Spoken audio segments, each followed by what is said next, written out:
What if loneliness isn't the absence of someone, but the silence of someone you needed who never came? At a forgotten bend in a dirt road, where footprints vanish before reaching anywhere, walked a man with light steps and lowered eyes. He carried an old, weightless backpack and held a map that showed no direction, only memories. They called him the one who walks alone, not because no one wanted him, but because he had learned early that waiting for company slowed the stride. They said he left many years ago, on an evening when everyone was too busy to notice his absence, and since then, he just walked. He wasn't running from anything. He wasn't searching. He simply walked, like someone trying to reach a place that existed only inside his body, where abandonment had quietly settled. In the village where he was born, some still remembered how as a boy he would sit by the door with 2 glasses of water, waiting for his father. One glass always untouched.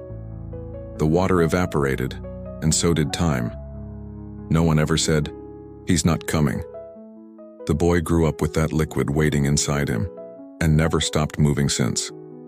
On his travels he spoke little, slept in empty sheds, laughed with birds, collected tiny stones that looked like forgotten promises. Sometimes he left notes in trees as if someone might find them. He never signed, because no one missed him. And maybe that's why he missed everything. That morning he found a wooden bench in the middle of nowhere. On it lay a notebook with words on the cover, "For those who have no one to talk to." He sat, opened to the first page. It was blank. And there, for the first time, he felt something different. The emptiness was listening. He flipped through the pages like someone stroking a wild animal, slowly, honoring what remains unspoken. There were no words, no marks, no clues. Just clean, untouched pages. And yet, he felt it held a presence, as if the notebook already knew more about him than any voice that ever tried to comfort. On the back cover, a single handwritten line: "Don't write to remember, write to release." He closed his eyes. The wind passed like an old whisper. Then, pulling a pencil from his pocket, he wrote one line. "Today, I waited for no one." Nothing else. Just that. And as he wrote, a knot between his chest and shoulder loosened, as if that sentence had waited years to be spoken. In the days that followed, he returned to the bench, always alone, always with the notebook. Every page he filled felt like an absence returned to the world, not as confession, but as offering. He wrote about swallowed silences, about laughter he faked, about hands that never came.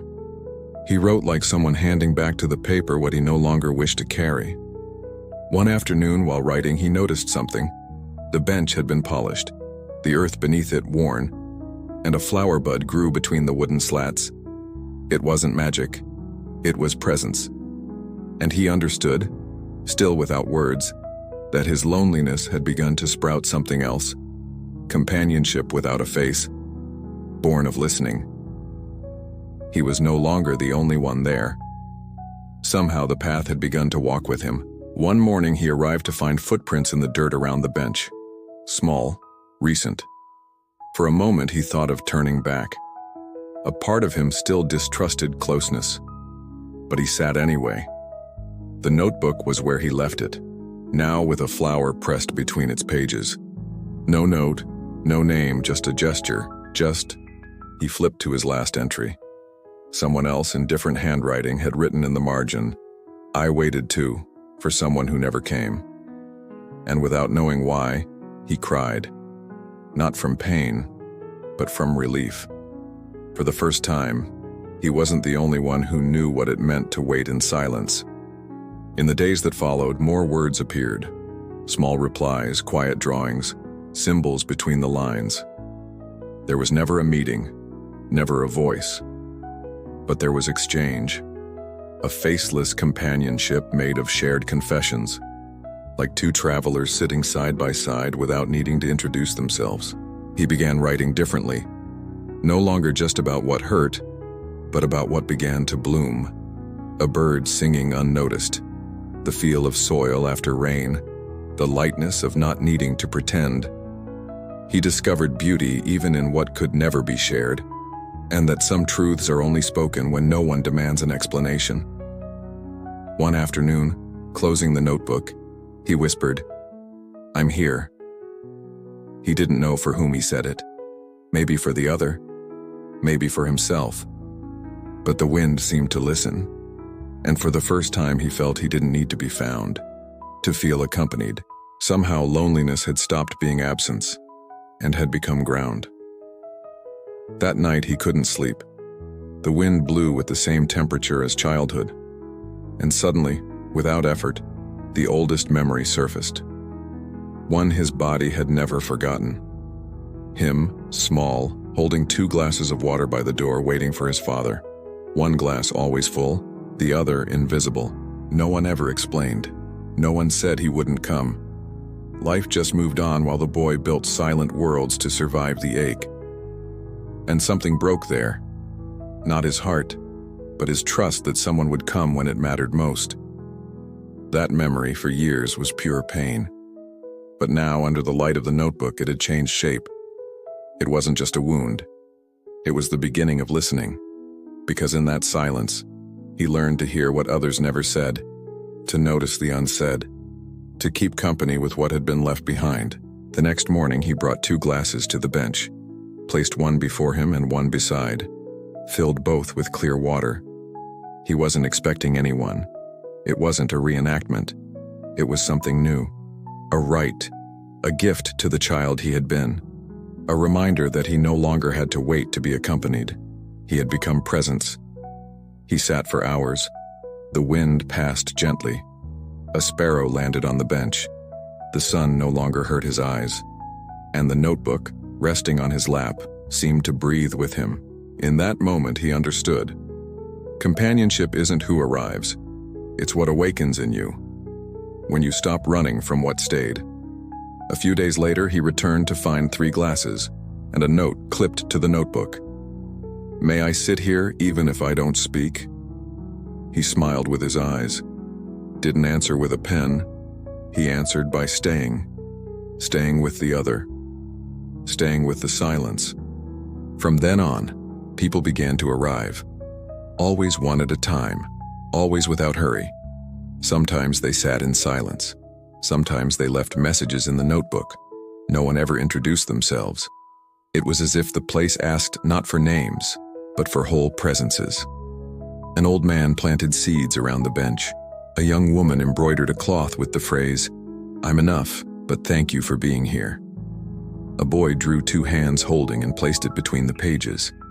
And he, the man who used to walk alone, still walked, but never alone again. The notebook was no longer just his. It became a living journal where every word was a stone lifted from someone's chest, and the bench, once solitary, became an altar. Not of loud encounters, but of quiet stays. Even when no one came, the place was never empty. It held the imprints of what had been spoken, and of those who, out of respect, never revealed themselves. One day he sat beside someone who wept in silence.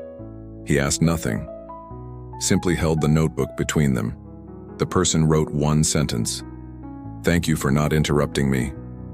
Then they left, and he remained, heart full of something new, companionship that asked nothing but truth.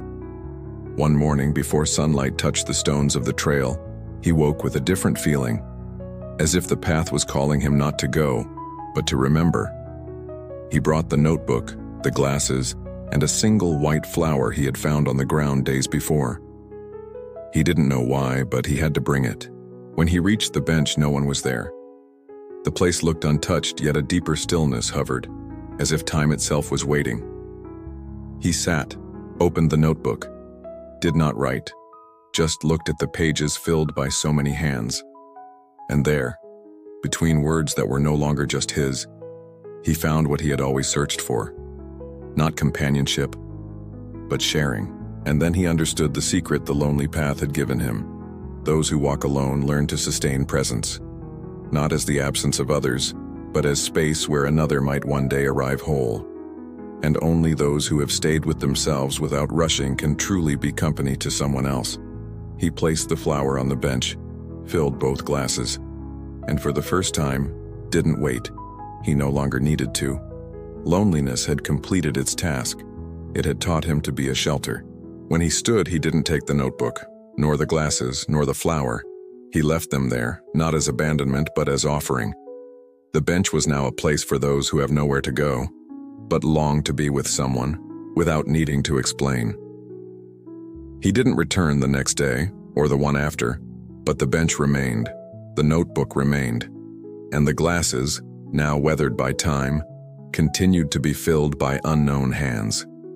No one asked whose they were, because everyone somehow knew they belonged to whoever needed them. However, the bench came to be known as the place of shared silence. Not officially, only among those who had once sat there and understood that loneliness wasn't an enemy. It was preparation, a space where no one waited for company, but it happened anyway. There, no one introduced themselves. No one explained why they came. People arrived, sat, wrote or didn't, cried or didn't. Sometimes they just closed their eyes for a while and left, lighter, as if they had left behind a piece of pain, not because it was healed, but because it was finally understood. The notebook has many versions now. When one ends, another appears. Someone always brings a new one. Someone always continues the gesture. And in each, the final page holds the same sentence. Companionship is not who arrives. It's who doesn't ask you to pretend. Nearby in the village, some tried to recreate the bench, built others, left notebooks, but it was never the same, because it was never about the wood or the object, but about the silence once inhabited by someone who had walked so far inside himself. He had learned to listen to others without needing to see them. If your loneliness doesn't need to be fixed and only understood, sit with us. Here, no one has to arrive.